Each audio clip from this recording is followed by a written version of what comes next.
gamali. Mo panchi fafano.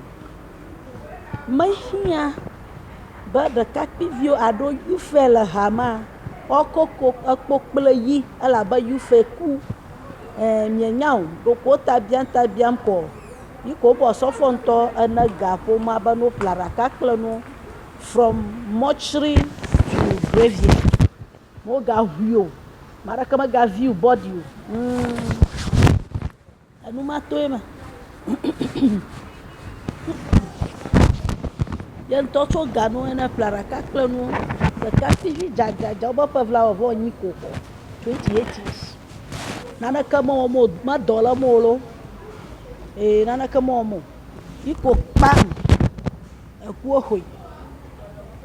Kwa kaya ko osofo ayoko nya vene ko ha. No hom no ved. Majiba magbonya raka na mi. Agbogbo gada over hokoko church yo. Ntsu reka tro jima ye sha ma pia Dominique yo. Fifi la fia luta la kofo duya. Church ya nyamate nkoyogo. Born again church ya oro nyamata indo chuodu. Born again church ya oro yo nya. Oba ko million blaton kanya 5,000. Na po ma oba no veo. No e plaraka. E no jogbi mo ko e mo chire no mo kra mo hin oro nya ko. No ma ko va gble na e ko ne o na na so. Mi e do mo vam na yufu o le jwabi ko fodu enya. Susu kata o la ba yira kana so gana akufo mo ba no veo. Waza. Nyata pa chion so foro kpla hamama ganviaro aba na ton ko ba no ekpere fu mo so wo diamata amakuo koshira valia tututu iko no fridge ma from mortuary to cemetery nuke nchuawo agoke oje nuke o akpo lalo aro patient okra o damra ni anka ankore nka abaja mo popomolo maraku ya rodi ku ozufu afutogo gaka odu agbai odo nu one alaka gbagba eje okpa fi samran da kakpivi jaja fa bla vovo yin oba o shakonya enya sukuvi oba kosara wa mala technical kpoma ya nyama bia ba kosike wo pe church koshira wo pe kura gba yo nyo pa midweek worship day wo pe fira ma half night afa mo yimamli ra yen to fonyanu misanya heva nyigba yen to fonyanu kaka klochila pa onu shanu fofo nya taxi driver amada hajue o klo fofo hu kaka ozo idom yiko ve mlo nyisa ko ba wala ko ba gbogbo chi be chi afu ne we yo dada ba o kanu eje soda ota veni ame soda ota jafa kura gbo pa mi koku na ma tutu no junya ku na ma yin sister ku nya sister nana kama o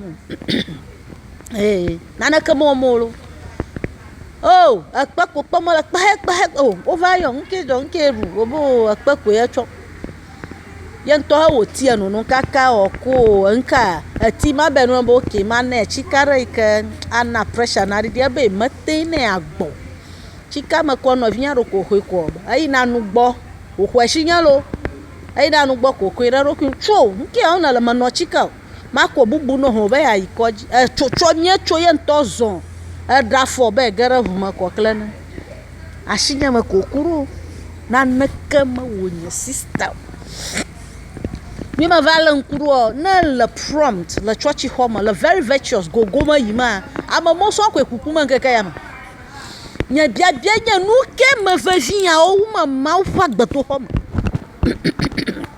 akpa afo gamali aba yo ma black to vendre yenya vavi jijio yen to glo na ba yo surenvio o ma black to vendre e la fia ma ba surenvio como ro ba yo vavio na me yo pa groupa yo chon ko ne ba surenvio ayo akpada mi to gbi suri me vin gba kata do cho e malakpa migawaluta migabie nyara ke amaye manyunore mi chichochi hoho miagram migadogo chore church a charismatic miagere church bio mafia bare mayo katan la yipi chochi homa ojo mavo mayo charismatic are mi eni omo la ma anya kpe ma gbona mi kwenyere ne mi gai na no ga mi ha mi gai na godega yala shuma galashi ya police o chucha ma gble no nu gbanto ya mi so fo le nyo flo police o afa na jo no ma gba afafali enya wa jamaica ga ko police o enya FBI wa ga jamaica ko wo ha marakuku o so fo fia tafa yo to mo la rosubo nyama karaji ba chochia ra fotoro ran chochia lolo ngamo la mobile na ka 500 and something kona makuko watira to numa kwa jonfie mama miura ka mi chocho nwe miawo yikwenya na dankuri ko po chochi ka me ochu be cho global is a very good church global me danya no gbegbe danya ku bim ha anya ba maku do di fia didie global to va tu vucho ni di over fira gbe ni di ava Europe na onya ba na zoga ma ya mi ogo ha nyelang do ma ba over live ashi achochi bubuo na ba yo pata ko global to hoka aje ma gble no foma 2000 ye ma nya ku gbeta he na ichochi ji oli wo gbagbe agba osofo ma ko gana foma to over dia maza obo e dia ma gboko shira gbe afi o si ko zuba nchuvi anku ankwenya Steven asempa ko odi Steven asempa ya obocho anka aba fiwelo duara me oyo na me na ba fiare nya midua nya lavanyi gbaji ba fi mo twema nya midua Steven asempa wedi de fi ayo po Sunday yo pe o pa all night o shipi form ko fo di ko wiki ya mama va chocho ya ro isuku viwe ko zuba odi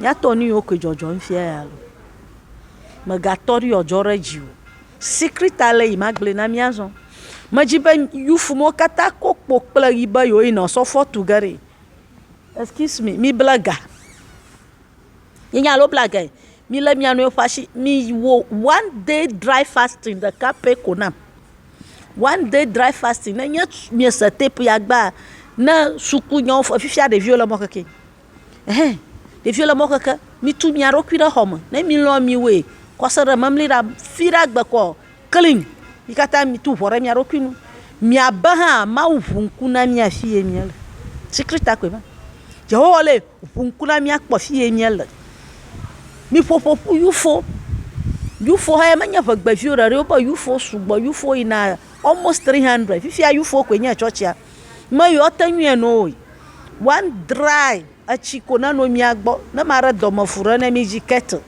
mi rakpo mi aroki vetu mi aroki da fiara mi rakpo afara kaman mi afa nya kwenya God open our divine eyes and you youth there's a prophecy that is around you.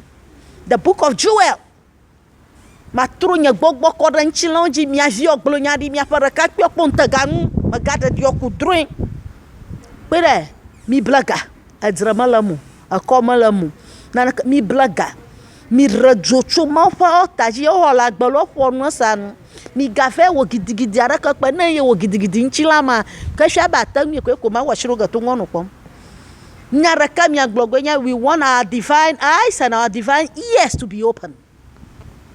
Yo bofie yo la chitraro no gbogbo ma nku ovu ahie na la na zoga ni mablago na mawu funku no na kpohie na toro ye da zozoga ma chura kama ni o ma so fo la na o nya keshi no no awu ga gbaraka no aluta no demonstration mi ga fe bien yarake Steven ekwo ifal ni bona di dan chifa fam ayo nya mauta wero ko mau ha hoga daran chifa famani relax blauda ekpore miaji mi vena no fi osofo ya ala pakpere o fe dom yiko police o yoga ko ozunya jajura na mi numa mi awe ma gbogbo mo va ye penin na no jo gbogbo ma mo choni ganara nchila mo mi afa demonstration nchila ma nyama mi blaga mi wo drive fast in a day mi we ya glona maubade yo bien ba na vu yo fa gbogbo mo to gbogbo yiko mi anu poge oh ka hay oh ka nyito bo ngo la oh ka gbagla bo ngo la oh so fo mo ku o jire ro alaka all that. I love you guys. Don't fight, but seek ye the kingdom of God first and its righteousness, and all strength divinely will be given unto you. I bless you, for you are divine, and so am I. Peace. Reverend Patience Karuatipo, my humble to you.